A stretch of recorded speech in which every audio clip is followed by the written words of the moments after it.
Notre dernier dossier de ce soir à présent, c'est avec un autre maire, j'avais dit cadre notable, un ancien maire de la ville de Béni, en la personne de M. Achille Kapanga. On va parler de Kanyabayonga. Comment faire pour stopper cette avancée du M23, un sujet que nous avions abordé déjà tout à l'heure avec M. Christian Choukourou. Bonsoir et bienvenue, Monsieur le maire. Merci beaucoup. Nous sommes encore très contents d'être ici sur ce plateau, donner certains petits avis, certaines recommandations pour qu'on puisse comprendre un peu ce qui se passe effectivement chez nous, au Nord Kivu, à Kanyabayonga et ailleurs. Alors, tout à l'heure, on disait qu'il faut connaître les terrains pour mieux aborder la guerre. M. Christian Choukourou a d'ailleurs salué la connaissance des terrains par les Ouazalendo, les patriotes, qui stoppent considérablement cette avancée des M23 RDF. Mais vous êtes quand même aussi expert en cette question pour avoir été maire de Béni. Quelle solution préconisez-vous? Mais il y a aussi une question à se poser. Est-ce que c'est l'histoire qui se répète ou bien nous faisons la même lecture de la situation? L'histoire de quelle année? Parce qu'avec l'AFDEL, c'était presque pareil. Donc, pour moi, on devait déjà tirer les leçons de ce qui s'est passé avec l'AFDEL. Mais après l'AFDEL, qu'est-ce qui s'est passé jusqu'au bout? Non, puisque si on ne sait pas tirer des leçons par rapport au passé, il sera difficile d'affronter le présent. Et voilà pourquoi je dis, est-ce que nous faisons la même lecture de la situation? Kinshasa, est-ce qu'elle a la même lecture avec la situation sur le terrain? Puisque quand une situation pareille arrive et que les recommandations sont là, les missions s'effectuent régulièrement sur le terrain, mais toutes les recommandations faites ne sont pas mises en application, c'est difficile de réussir. Les députés sont partis, l'ancien Premier ministre qui vient de sortir était parti. Donc plusieurs missions étaient effectuées au Nord Kivu et à Ituri. Mais toutes les recommandations qu'on prend, on les amène à la table du chef de l'État ou bien au niveau des décideurs, mais la mise en application pose problème. Et c'est là où il y a le problème. Parce que si les gardes malades vous disent que non, cette nuit, les malades ont vomi toute la nuit, et vous ne voulez pas prendre en considération cette observation-là, vous la mettez de côté. Mais comment vous allez soigner les malades? Voilà pourquoi je disais que la lecture devait être la même. Les autorités... À votre avis, on est face à cette même situation? Oui, puisque... Mais l'AFDEL, c'était pour la libération de la dictature. Le M23, c'est pour libérer de quoi? Mais ceci vient avec le langage. Le M23 vient avec le langage. C'est le langage de la libération. Il n'a pas un nouveau langage, après celui de la libération. Voilà pourquoi je dis, est-ce que c'est l'histoire qui va se répéter ou bien il y a quoi? Voilà pourquoi nous devons nous dire, pour stopper ça, il faut quoi? Pour qu'on puisse mettre fin à ça, il faut quoi? Pour ne pas permettre que l'histoire se répète, il faut quoi? Parce qu'avavec la précédente c'était toujours pareil, les villes qui tombaient les unes après les autres, c'était presque la même situation. Mais moi je pense qu'aujourd'hui, on ne doit pas perdre espoir. Puisque même si ce sont les mêmes situations, mais les réalités et les contextes sont différents. Aujourd'hui, nous avons quand même un gouvernement avec un parlement, surtout un président élu, qui a quand même la confiance de la population. Il faut maintenant que le président mise sur ça. Ce n'est pas un président qui est venu avec un coup d'État ou bien avec un coup de force, non. Il a été élu par la population. Alors, cette confiance-là que la population lui a donnée, il faut que le président puisse peut-être voir comment pérenniser ça, et comment mettre ça en valeur. Et par là, je suis en train de penser que ce qui est important, c'est d'abord comprendre que la guerre à l'Est a ses réalités profondes qu'il faut comprendre, parmi lesquelles, nos deux voisins. Nos deux voisins veulent quoi? L'Ouganda qui, quand c'est à Béni, il joue comme il est ami, mais quand c'est de l'autre côté, il joue comme ennemi. UPDF. C'est ça que je veux dire. C'est ça que je veux dire. ADF. Voilà. Il faut d'abord qu'on lutte contre ça et qu'on comprenne ça. Vous savez, quand on doit demeurer dans la sous-estimation, les Congolais pensent qu'il n'est pas capable, qu'il n'est pas fort, c'est ce qui nous fait peu mal. Or, nous sommes un grand géant. D'ailleurs, Franck Faron nous avait qualifié de la gâchette de l'Afrique. C'est ça. Nous qui sommes la gâchette, comment on peut jouer avec la gâchette? Parce qu'une fois que vous touchez la gâchette, c'est tout. Donc, je pense que ce qui est important, c'est que la RDC et les Congolais doivent d'abord s'auto-proclamer et s'auto-donner la valeur. Qu'on se dise que nous sommes aussi capables. Quand l'armée rwandaise, ougandaise plutôt, arrive chez nous, je l'avais dit un jour, qu'il ne faut pas permettre que ces gens-là découvrent nos faiblesses. L'armée ougandaise est entrée chez nous, Des fois même, elle voulait commencer à commander nos militaires. Sinon, ce n'est pas comme ça. Ce n'est pas une armée étrangère qui vient s'imposer chez nous. On a juste des rapports de collaboration. On doit collaborer avec l'armée rwandaise. On doit traiter d'égal à égal, puisqu'ils viennent nous aider et ne pas se mettre sur nos dos. Heureusement que certaines recommandations ont été suivies et on a pu voir comment ça se passe. Mais, vous avez parlé de Kanyabayonga. La population et les Wazalendo et l'armée, ensemble, ils résistaient. Et cette résistance est toujours là. C'est vrai que la résistance est partie, non. Mais il y a certains faits qui font peur. Tels que 1. Le commandement. Puisque quand vous avez les Wazalendo d'un côté et les FARC de l'autre, vous devez coordonner ce commandement-là. Une fois le commandement n'est pas coordonné, on risque d'assister à des situations compliquées. Parce que le Mouzalendo pensera que lui peut faire ce qu'il veut et l'armée dirait que c'est nous qui devons vous commander. Cette confusion-là, il faut d'abord qu'on mette fin à ça. Voilà pourquoi j'ai rentré sur une recommandation la plus importante.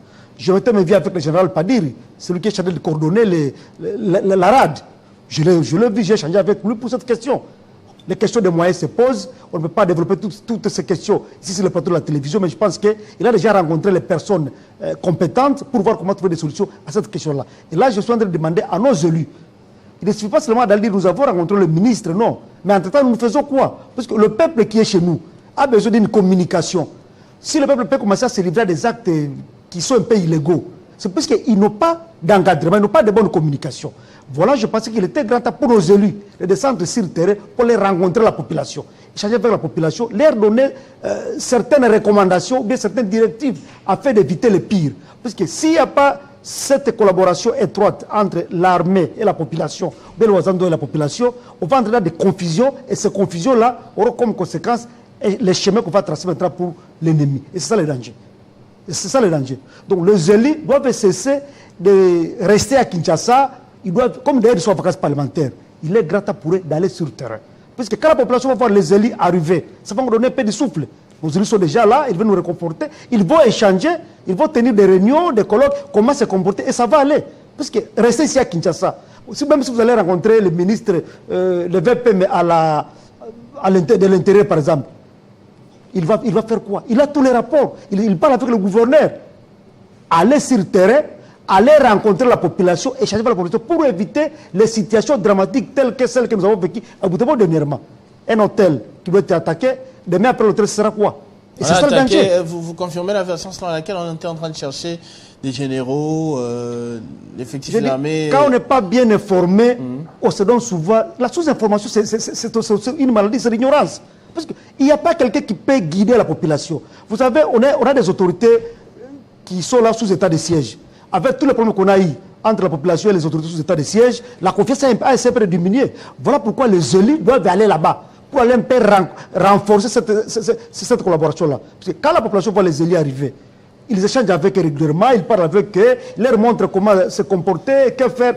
Ça renforce un peu, ça donne quand même une voie de sortie. Donc moi, c'est vraiment une recommandation très importante. Me dire que les élus vont rester ici à Kinshasa, commencer à toquer à des bureaux que nous sommes en guerre, pour moi, ce n'est pas la solution. Donc, ils doivent aller sur le terrain. Et de deux, le chef de l'État doit aussi lire parmi ses entourages, ses collaborateurs, qui nous dit vrai et qui lui trompe. Parce que tromper le chef de l'État, c'est tromper la nation.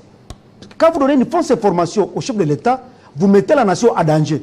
Il va exploiter cette piste-là, croire que c'est la bonne piste qui doit aider la République, alors que c'est la mauvaise piste. Et demain, vous verrez dans les conséquences. Donc, le chef de l'État doit aussi voir comment nettoyer son entourage. La question. Mais on va le mentir dans quel intérêt? Vous dites? On va le mentir dans quel intérêt? Qui va le mentir et dans quel intérêt? Le chef de l'État n'est pas à Goma, il n'est pas à Kanyabayonga, il n'est pas à Bunia. Votre souci, c'est qu'il se déplace aussi, qu'il se rende là-bas. Non, ce n'est pas ça. Comme les élus. Vous savez, cette guerre a beaucoup de dimensions. On ne veut pas y rentrer tout de suite là. Il y a ceux qui savent pourquoi la guerre est là et ceux qui gagnent dans la guerre. C'est connu, ça se dit souvent. Alors, si ce sont ces mêmes personnes-là qui doivent venir chaque fois à l'oreille du chef de l'État. Qui veulent que la guerre prenne. C'est ce que j'ai dit par exemple. Donc voilà pourquoi il faut que le chef de l'État fasse une bonne lecture comme il a toujours fait. Donc il faut quand même qu'on se dise que tromper le chef de l'État, c'est tromper la nation et c'est vraiment trahir la population. En cette matière de guerre, il faut que l'information soit réelle. Rappelez-vous, moi quand le chef de l'État était à Beni, il avait dit qu'il ne savait pas tout ça. On parlait de 21 000 hommes qui étaient à Beni. Mais il a dit, il a manqué les 21 000 hommes. Lui pensait que sur le terrain, les choses évoluent très bien, puisqu'il a 21 000 hommes là-bas, qui sont fort, qui sont bien équipés, qui sont bien encadrés, mais finalement, il a constaté que non, c'était le contraire. Des tels gens qui tombent, le chef de l'État, pourquoi ne pas les mettre hors d'état de nuire? Il n'est pas un ange. Il ne peut pas être partout à la fois, non. Mais il faut peut-être que les gens qui lui informent puissent être des bons informateurs et que le commandement soit le même. Voilà pourquoi je parlais de la même lecture. Est-ce que c'est que la lecture que fait le chef de l'État-major général est-elle la même que celle qui fait, et celle que font les conseils du chef de l'État, que celle que font peut-être les députés et les autres? Il y a des réunions, j'ai suivi les réunions communiquées quand le chef de l'État a tenu la réunion dans le cadre de la défense. Oui. C'est ça. On a suivi, on a même vu les recommandations. C'est bon. La mise en application, ce n'est pas le chef de l'État qui va descendre là-bas. Il faut que la mise en application soit là et que le suivi soit réel et exact.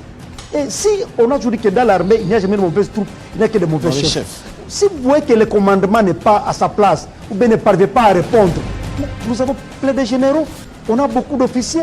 Il y a lieu d'échanger un peu et de voir ceux qui viendront, comment ils vont faire. Mais surtout, le général Padir qui a été nommé, qu'il soit en contact permanent avec le ministre, le VPM à la Défense, mais également avec le chef d'état-major général, qu'il coordonne d'abord entre eux et que sur le terrain, cette collaboration se répercute. Les Ouazalendo, les FARDC, on dit quoi, on fait quoi ensemble. C'est très important. Merci beaucoup, M. Achille Kapanga.